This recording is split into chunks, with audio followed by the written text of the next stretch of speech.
Hi everyone, this is Julie Bruns. Welcome to the Peace and Possibilities podcast. I want you to thrive and be happy, peaceful, and content, no matter where you are on your journey. This podcast shares stories that will show you how it can be done, no matter what your circumstances. You'll be inspired and come away with a new spark of an idea. Never forget, anything is possible. New episodes are released every Wednesday. Subscribe, rate us, and leave us a review. This helps others find our content and get happier sooner. To possibility and beyond.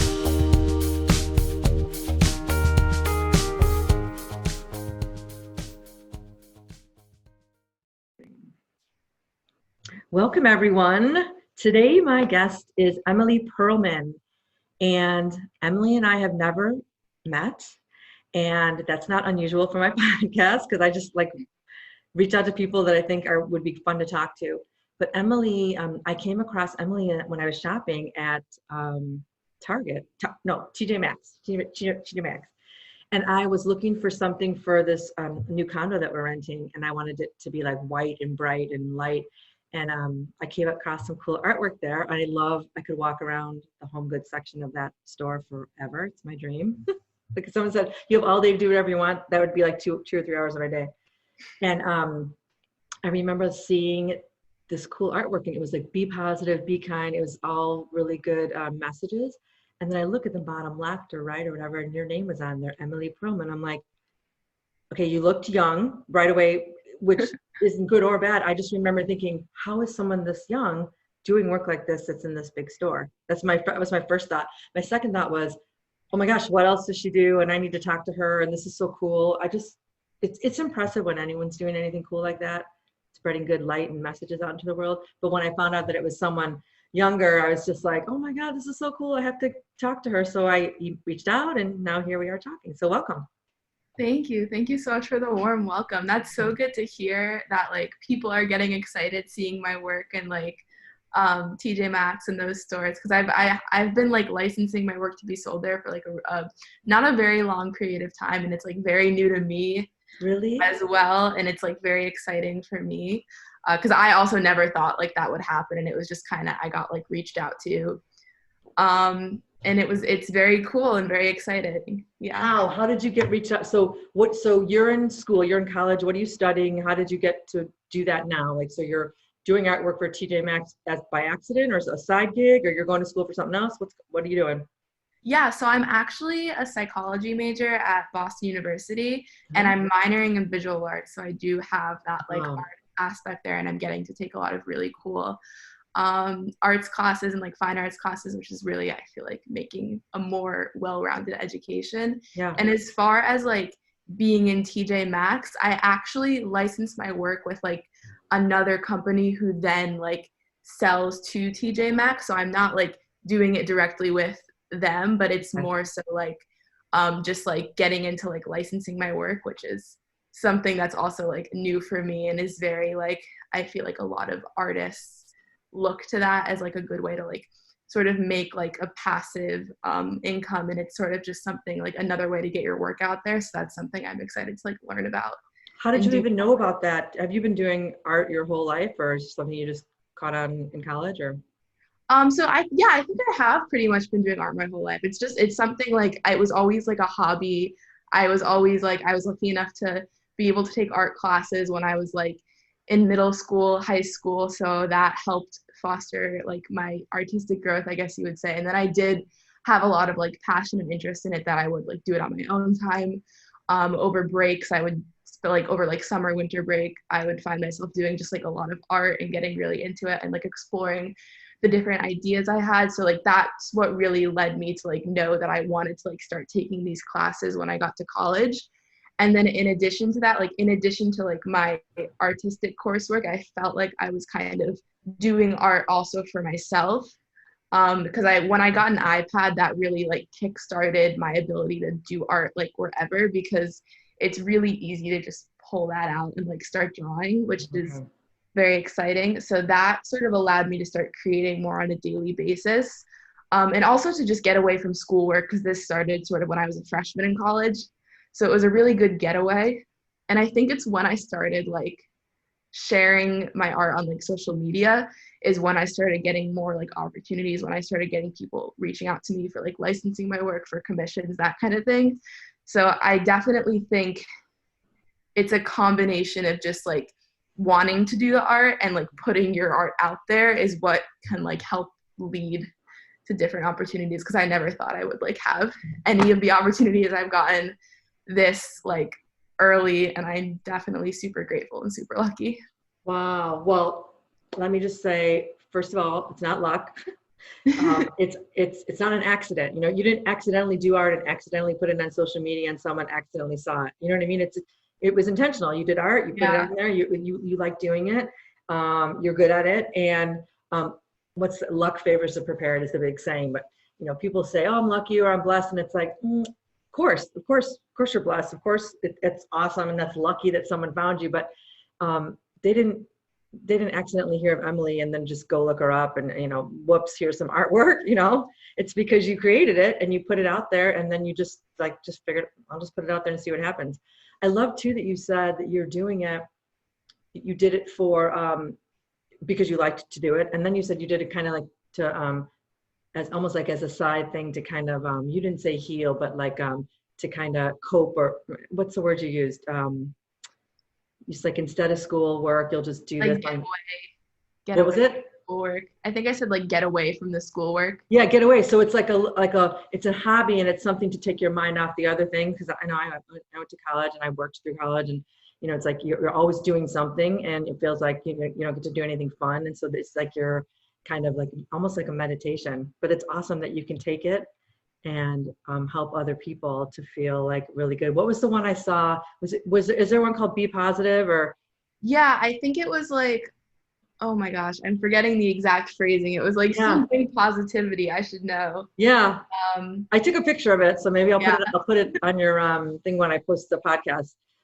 It was really cute, and it's just light, and I like having that stuff around me too to remember those good things instead of, you know, I mean, obviously if you can look at something that makes you smile or makes you think about something positive, that's just better, right? yeah. Yeah, that's awesome. All right, so all right, so now so you're getting a psychology degree and you have this visual arts degree. Do you see yourself doing psychology work, incorporating art, or do you see yourself eventually having this like an art centric career with psychology in the background, or how do you see it coming to all out? To be honest, I'm definitely still figuring that one out. I know I'm super passionate about both of those things. Yeah. I love psychology because I like the idea of like working with people and like helping people in some way and sort of like coming to a better understanding of how people work. And I think art definitely like has a role in that. I know that I'm gonna continue doing art no matter what, even if it's like I'm pursuing psychology and I'm doing art like on the side as a hobby, or, like a side hustle or Yeah. whatever.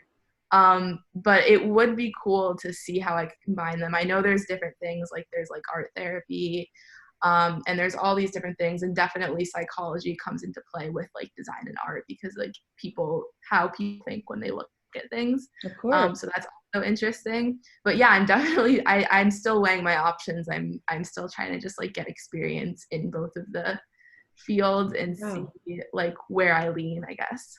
That's awesome. The great news too is that like even if it's not created already, that doesn't mean you can't create a career that has both of them in it, right? It looks exactly like you want it to look. It doesn't have to look like anything else. You could do it, you know, each part-time. You could just do psychology 10 hours a week and see patients, and then art is, you know, 20 hours a week. It's whatever you want it to be. But the Mm-hmm. awesome part about where we're living now and in 2020 and 2021, there's really no like you can't do that. It's like with the technology, right?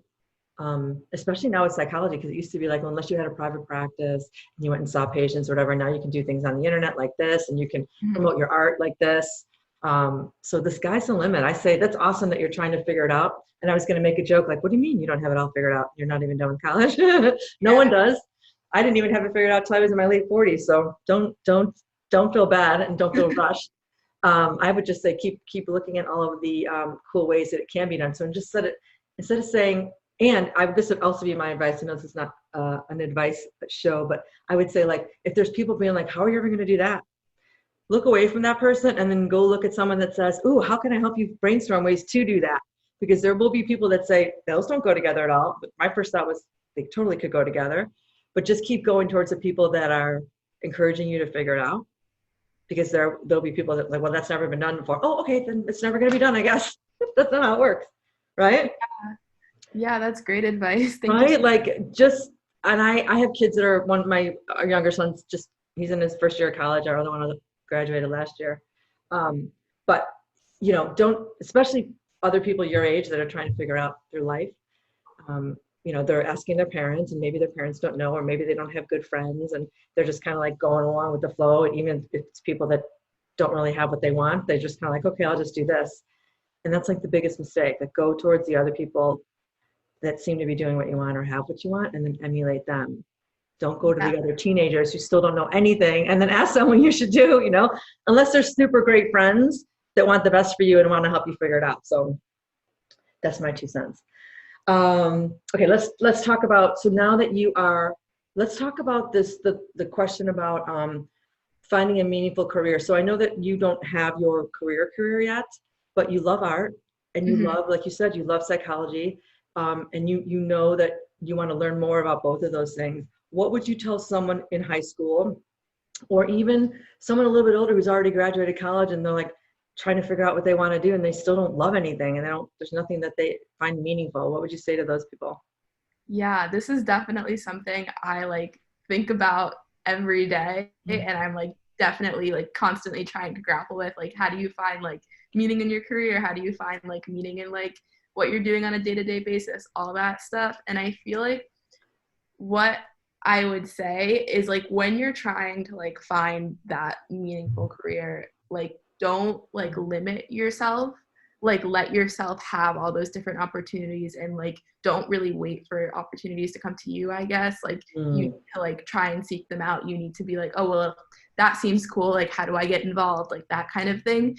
And I also think it's important to like align yourself with people who are also like passionate about what they want to do and like ambitious and like get inspired by those people. Like a lot of my close friends are like super amazing people. They're all doing like all these different things, but they're all super passionate about like the way they're going, which I find really inspiring, even if they're not like going on the same path I'm going on.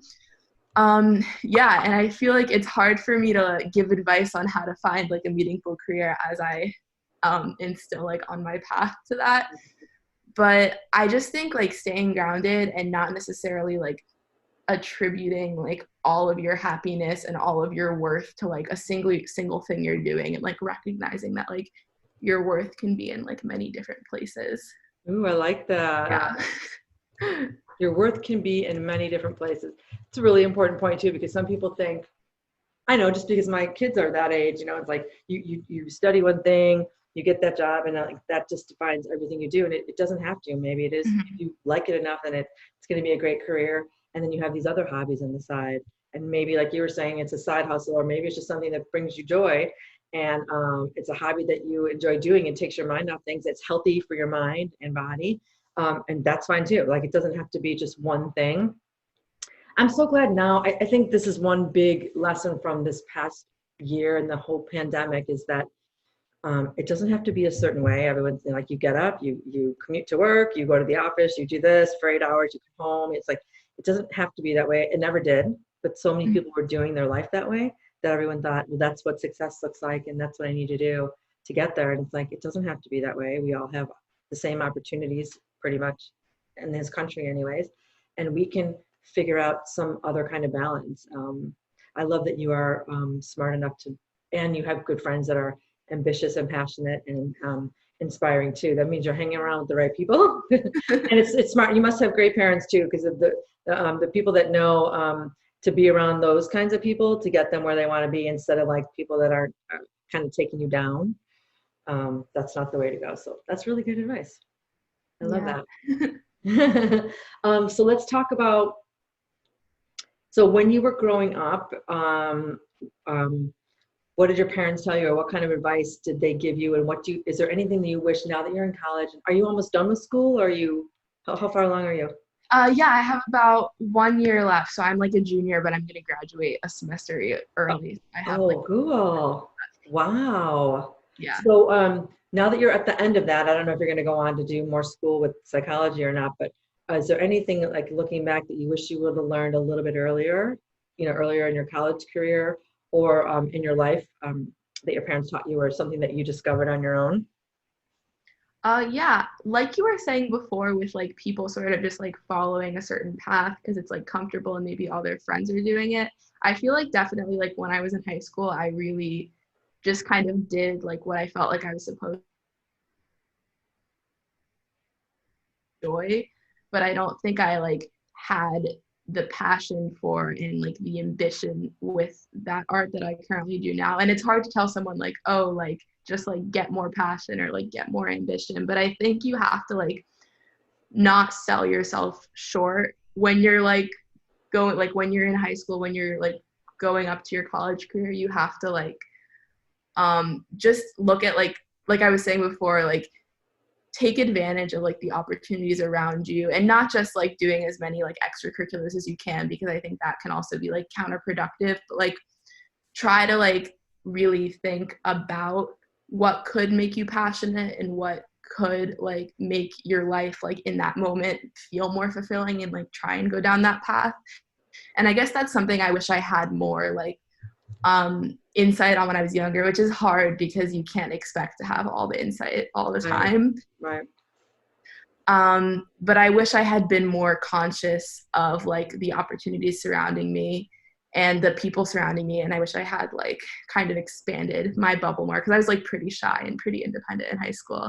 And I wish I had just taken more advantage of what was around me. Yeah, I think I'm not surprised to hear that. And I think there are some people that are more comfortable doing that, that are probably more extroverted if they're not shy, like if they just Mm-hmm. join whatever just to meet people. Like I was one of those more extroverted people, and I would join things just so I could meet new people. I didn't even care how good I was at something. But yeah, the people that are introverted, it's like they could have they get more shy about doing those things, but then they miss out on all those opportunities Mm-hmm. just because they were nervous about being with people instead of doing that thing they really wanted to do or learn more about. So that's really good advice. Like go any like what would you say to the people that are like, I don't want to join because I'm introverted and I'm shy. What would you say? And they let's just say they're really passionate, but they're introverted and shy. What would you say to them about how would you encourage them to join anyways? I guess I would say like just talk yourself through it one step at a time. Be like, okay, like first I'm just gonna try to get myself through this door, and then I'm gonna try to just like introduce myself to like one person and just take it piecemeal. You don't have to do like everything at once all the time. Just as long as you know you're taking the steps to like be on the path that you want to be on, I feel like that's good enough, and you can't expect like more from yourself than you can give.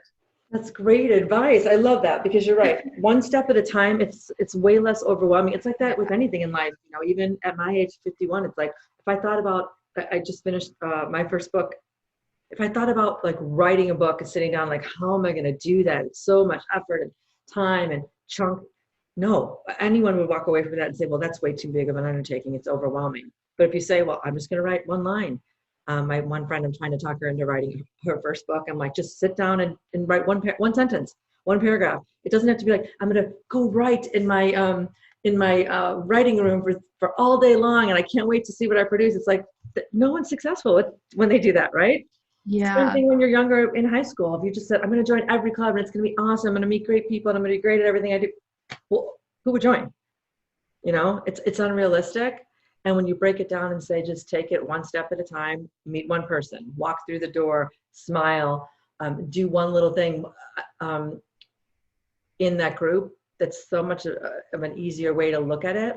I also would add to that and say to those people, the easiest way to forget about how you're coming off or your own anxiety or your own like how am I appearing is to ask questions and talk to someone else because then all of a sudden it's about them, not you, and then you get lost in the conversation and now you're not thinking like I don't have the right shoes on or you're not so self-conscious about how you're appearing because you're really engrossed. It's called like being mindful and being in the moment. You're engrossed in the conversation or the interaction, right?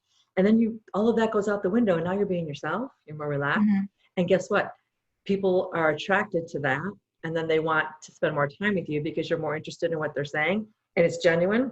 And guess what? Now you just have a new friend and you didn't really have to do anything other than ask some questions. So I would say that's a big piece of advice I would have for younger people that are not, because my husband is more introverted and he'll always say, Julie, not everyone's comfortable just talking to anyone like I am, and I forget that. So I would say but if you only have to talk to one person and ask some questions, you'll be golden, because people Mhm. love, I'm sure you already have experience. People love to talk about themselves, and that's an easy thing to talk about, right? Yeah, for sure. Yeah. Oh, well, it's so nice talking to you, Emily. Thank you for talking to me and agreeing to be on the podcast. I think you're going to inspire a lot of young people that are on that listen. And I hope you share this with people so you can say, like, look, this is what I'm doing. I don't know if everyone in your life knows what you're doing, but I think it's super cool. I can't wait to see what you do.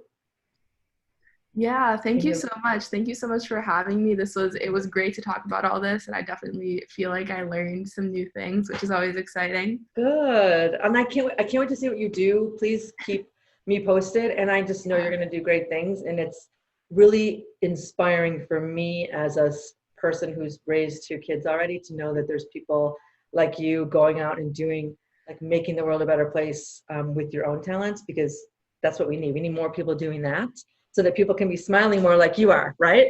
Yeah, thank you so much. That's so sweet. Oh, you're welcome. You're welcome.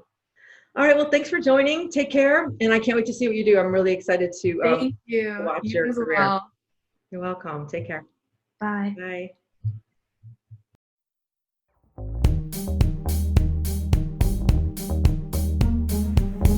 Thanks for listening. If you loved this content, please rate us 5 stars on Apple Podcasts or whichever platform you found us on. You can get all my social media links in the description below. Help us keep the momentum going so that every person can live their lives happily, doing work they love.